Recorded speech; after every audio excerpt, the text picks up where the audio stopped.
नमस्कार, मी जगदीश देशमुख. जय महाराष्ट्रमध्ये आपल्या सगळ्यांचं स्वागत. आता बातम्या पाहूया विस्ताराने. मुंबई क्रिकेट असोसिएशन निवडणूक, या निवडणुकीमध्ये शरद पवार आणि आशिष शेलार यांचं पॅनल हे मैदानामध्ये आहे. मुंबई क्रिकेट असोसिएशनच्या मतदान प्रक्रियेला सुरुवात झाली आहे. एकूण 378 मतदारांचं मतदान सुरू झालंय. क्रिकेटच्या मैदानात नेत्यांची प्रतिष्ठा मात्र पणाला लागली आहे. मुंबई क्रिकेट असोसिएशनच्या मतदान प्रक्रियेला सुरुवात झाली असून शरद पवार आणि आशिष शेलार यांचं पॅनल हे मैदानामध्ये आहे. एकूण 378 मतदारांचं मतदान सुरू झालंय.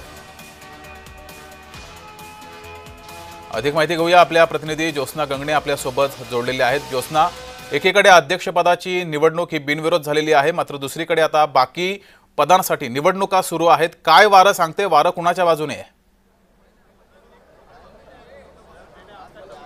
अगदी बरोबर आहे जगदीश. आपण बघतोय की मुंबई काउन्सिल म्हणजे T20 लीगच्या पदासाठी जे आहे ते 5 पदासाठी आणि त्याचबरोबर एपेक्स काउन्सिलचे 9 सदस्य आणि 2 जनरल बॉडीसाठी ही निवडणूक होत आहे. आणि आपण बघितलं की MCAच्या म्हणजे मुंबई क्रिकेट असोसिएशनच्या अध्यक्षपदासाठी जे आहे ते अजिंक्य नाईक यांची बिनविरोध जी आहे ती दुसऱ्यांदा निवड झालेली आहे. आणि आता मात्र जी आहे ती इतर पदांसाठी म्हणजे एकूण 14 पदांसाठी जी आहे ही निवडणुकीचं मतदान जे आहे ते सुरू आहे. हे मतदानाची वेळ जी आहे ती 6 वाजेपर्यंत होती. मतदानाची वेळ जी आहे ती संपलेली आहे. एकूण 378 जे मतदार होते त्यापैकी जवळपास 330 जणांनी या संपूर्ण मतदान प्रक्रियेमध्ये भाग घेतल्याची माहिती आतापर्यंत मिळालेली आहे. आणि सर्वात महत्त्वाचं म्हणजे की शरद पवार आणि मुख्यमंत्री देवेंद्र फडणवीस यांच्यामध्ये अध्यक्षपदाच्या आधीच म्हणजे MCAचा अध्यक्षपद निवडणुकीच्या आधीच जे आहे ती दोघांमध्ये बैठक झाली होती. आणि त्यामुळे अध्यक्षपदाचा जरी तिढा जो आहे तो बिनविरोध सुटला असेल तरी सुद्धा आपण बघितलं की 14 पदांसाठी जे आहे ते जवळपास 378 मतदार होते. आणि त्यासाठी अनेक मोठी नावं जी आहेत ती उपाध्यक्ष पदासाठी आणि जनरल बॉडी काउन्सिलसाठी होती. त्याचबरोबर आपण बघितलं की एपेक्स काउन्सिल याच्यासाठी सुद्धा ही जी आहे ते पदांसाठी एकूण 14 पदांसाठी हे मतदान होतं. आणि 3 ते 6 अशी मतदानाची वेळ होती. त्यासाठी सचिन तेंडुलकर, सुनील गावस्कर जे आहेत अशा दिग्गज जे आहेत ते एकूण बरेच माजी क्रिकेटर असे 52 माजी क्रिकेटर जे आहेत ज्यांनी इंटरनॅशनल क्रिकेट त्यांची कारकिर्दी गाजवलेली आहे असे 52 माजी क्रिकेटपटू सुद्धा या मतदार यादीमध्ये होते. आणि त्यापैकी 330 जणांनी जे आहे मतदान केल्याची माहिती आतापर्यंत मिळालेली आहे. आता निकाल नेमका कोणाच्या बाजूने लागतोय कारण अध्यक्ष MCAचे जरी अजिंक्य नाईक यांनी जरी तुमच्याकडे पुन्हा येतो, पुन्हा तुमच्याकडून या संदर्भात माहिती घेतो. आपल्यासोबत राजकीय विश्लेषक सुशील कुलकर्णी जी जोडलेले आहेत.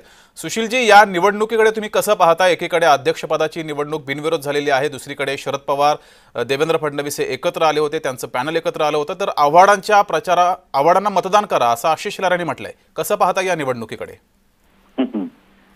खरं तर गंमत अशी आहे की एका क्रिकेटच्या विषयातलं विश्लेषण थांबवून तुम्ही मला म्हणजे एका राजकीय विश्लेषकाला खेळाडूंच्या निवडणुकीच्या मध्ये घेतलेला आहे. म्हणजे निवडणूक आली की राजकारण येतं असं जो आपला या क्रिकेटच्या मैदानावर राजकारणच जास्त सुरू आहे असं दिसतंय.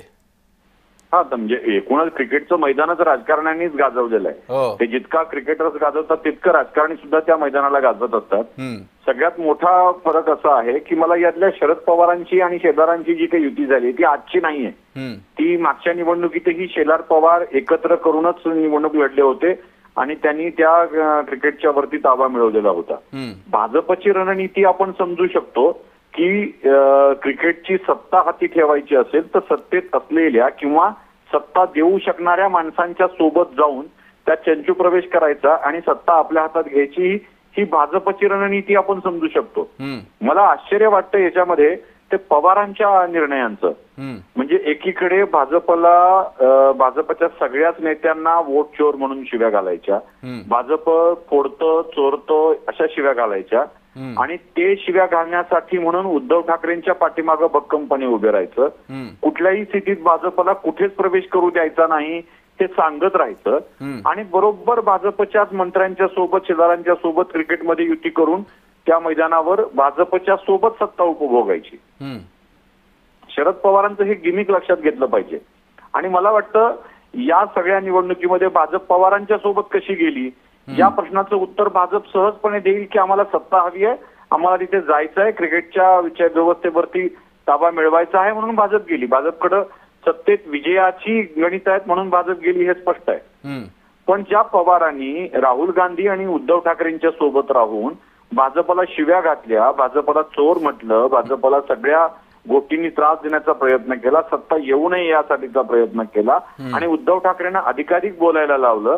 त्या उद्धव ठाकरेंच्या कुणाला तरी सत्ता देण्याच्या ऐवजी ते भाजपच्या सोबत जाणं पसंत करतात. यातून शरद पवारांच्या राजकारणाची पद्धत तुमच्या लक्षात येईल. तीच समजावून सांगा गरज नसेल- सुशीलजी, तीच समजावून सांगा काय नेमकी आता त्यांची चाल काय असणार आहे पुढे पवारांची, जर सोबत येत असतील तर. नाही, भाजपच्या राजकारणाला पवार क्रिकेटमध्ये सोबत करतात. याचा अर्थ पवारांनी 2019 मध्येही हे सांगितलं होतं की भाजप आम्हाला अस्पृश्य नाही. म्हणजे 2019ला न मागता पाठिंबा जो पवारांनी दिला होता तो अस्पृश्य नाही हे सांगणारा होता.